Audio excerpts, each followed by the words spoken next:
혹시 우리가 죽고 나면 어떻게 될까 이런 생각 해보신 적 있나요? 오늘은 바로 그 사후세계, 영혼의 여정에 대한 아주 흥미로운 이야기를 해보려고 합니다. 특히 한국적인 관점에서 본 영적인 세계는 과연 어떤 모습일지 지금부터 함께 알아보겠습니다. 자, 오늘 우리가 같이 살펴볼 내용인데요. 우선 인간이 어떻게 영혼이 되는지 그 기본적인 단계부터 알아볼 거고요. 그리고 모든 영혼이 다 똑같은 게 아니거든요. 어떤 계층 구조가 있는지, 또 왜 어떤 조상님들은 이승을 떠나지 못하고 우리 곁에 머무른지 그 이유를 파헤쳐 볼 겁니다. 그리고 마지막으로 어떻게 하면 부정적인 영향을 피하고 더 높은 차원의 긍정적인 인도를 받을 수 있는지 그 방법까지 한번 알아보시죠. 네, 그럼 첫 번째 파트입니다. 지금 나라고 생각하는 이 존재가 과연 어디서 와서 어디로 가는 걸까요? 오늘 살펴볼 자료에서는요, 우리 존재의 여정을 아주 명확하게 세 가지 상태로 나눠서 설명하고 있어요. 그러니까 이런 거죠. 모든 건 아무런 형태가 없는 순수한 에너지, 즉 원소 상태에서 시작합니다. 그러다가 이 지구라는 학교에서 경험을 쌓기 위해서 인간이라는 육신의 옷을 입게 되는 거고요. 그리고 마침내 이 삶이라는 여정이 끝나면 우리 몸은 자연으로 돌아가고 우리는 비로소 순수한 영혼의 상태가 되는 겁니다. 자, 여기서부터가 정말 재밌어집니다. 우리가 흔히 생각하는 것처럼 죽음 이후의 세계가 모두에게 똑같이 펼쳐지는 게 아니라는 거예요. 이 자료에 따르면요, 우리가 이 땅에서 어떻게 살았는지가 죽음 이후의 우리의 위치, 다시 말해서 영혼의 레벨을 결정한다고 합니다. 이 그림을 보시면 바로 이해가 되실 거예요.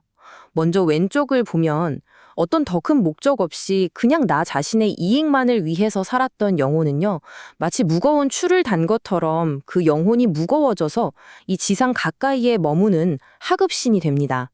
반면에 오른쪽처럼 더 큰 가치를 위해 다른 사람들을 위해 헌신하며 산 영혼은 그 영혼이 아주 가벼워져서 더 높은 차원으로 활활 날아오르는 상급신이 된다는 거죠. 그래서 이 영혼의 세계는 크게 세 단계로 나뉜다고 볼 수 있어요. 지상에 미련이 많이 남은 하급신, 어느 정도 배움을 얻고 성장한 중신, 그리고 더 높은 깨달음을 얻어서 다른 영혼들을 이끌어주는 상급신으로요. 결국 우리가 살아있을 때 어떤 의식 수준을 가졌느냐가 죽음 이후 우리가 머물게 될 주소를 결정하는 셈이죠. 아니, 근데 이게 뭐 죽은 다음의 일인데 지금 살아있는 우리랑 무슨 상관이냐고요?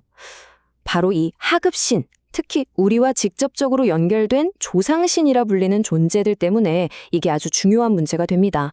이분들이 왜 계속 우리 삶에 영향을 미치려고 하는지 그 집착이라는 과제를 한번 들여다보겠습니다. 도대체 무엇이 이 영혼들을 더 자유롭고 높은 곳으로 나아가지 못하게 막는 걸까요? 왜 이 땅에 그리고 살아있는 우리 후손들 곁에 계속 맴돌게 만드는 걸까요? 그 핵심적인 원인은 바로 집착입니다. 살아생전에 내가 온전히 살아내지 못했던 삶, 이루지 못했던 것들에 대한 깊은 미련과 아쉬움, 바로 그것 때문이라는 거죠. 자료에 나오는 이 한마디가 그 마음을 정말 잘 보여주는 것 같아요. 내 인생은 내가 바르게 못 살고 후손들한테 그냥 다 넘겨주고 나는 후손을 키우다가 죽어버린 거예요. 이렇게 내 삶의 주인이 되지 못했다는 그 깊은 한이 결국 후손을 통해서라도 그 삶을 대신 살아보려는 강력한 집착의 끈이 되는 겁니다. 여기서 정말 소름 돋는 중요한 포인트가 나옵니다. 만약 지금 내가 내 인생의 방향을 잃고 방황하고 있잖아요. 그러면 나도 모르게 똑같이 길을 잃고 방황하는 조상 영혼들의 에너지와 연결되기 쉽다는 겁니다. 마치 같은 주파수를 가진 라디오 채널이 서로 공명하는 것처럼요. 자, 그럼 이제부터가 진짜 중요합니다. 이런 보이지 않는 연결을 고리를 끊고 더 긍정적이고 높은 차원의 인도를 내 삶으로 끌어오려면 대체 어떻게 해야 할까요? 이제 그 해결책, 바로 나 자신을 성장시키는 그 길에 대해서 알아보겠습니다. 사실 그 모든 해결책의 핵심은요, 너무나도 간단하고 어쩌면 우리가 이미 다 알고 있는 우주의 법칙, 바로 이 끼리끼리 논다는 원리 하나로 설명이 끝납니다. 이걸 주파수라고 생각하면 아주 쉬워요. 라디오 채널처럼 말이죠. 내가 끊임없이 배우고 나만의 목적을 찾아가면서 내 의식 수준, 즉 나의 에너지 주파수를 계속 높이는 거예요. 그러면 낮은 주파수대에 머물러 있는 영혼들은 더 이상 내 채널에 맞출 수가 없어서 자연스럽게 연결이 끊어지는 거죠. 이건 그냥 가만히 앉아서 기다리는 게 아니에요. 아주 능동적으로 움직여야 하는 과정입니다.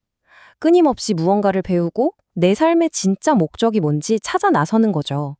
그렇게 나 자신을 계속 성장시켜서 내 영적인 상태를 끌어올리면 낮은 에너지들은 자연스럽게 멀어지게 되고요. 그 빈자리에 더 높은 차원의 인도를 받을 수 있는 공간이 생겨나는 겁니다. 그리고 이게 바로 핵심입니다. 내가 더 나은 사람이 되기 위해 더 높은 길을 걷기 시작하면 더 이상 혼자가 아니게 된다는 거예요. 나의 그 목적과 뜻에 공명하는 상급신들이 내 인생의 과업을 완수할 수 있도록 돕기 위해 다가오게 됩니다. 이런 상회의 인도가 무슨 거창하게 신의 계시처럼 오는 건 아니에요. 오히려 아주 일상적인 순간에 찾아오거든요.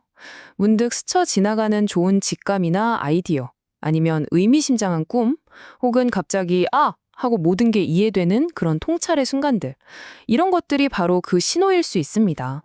자, 오늘 이 모든 이야기를 듣고 난 지금 우리 스스로에게 마지막으로 이 질문을 던져봤으면 좋겠습니다. 지금 나의 삶, 나의 생각과 행동은 과연 세상에 어떤 주파수를 내보내고 있을까요? 그리고 그 주파수에 이끌려서 지금 내 곁으로 다가오고 있는 에너지는 과연 어떤 것일까요?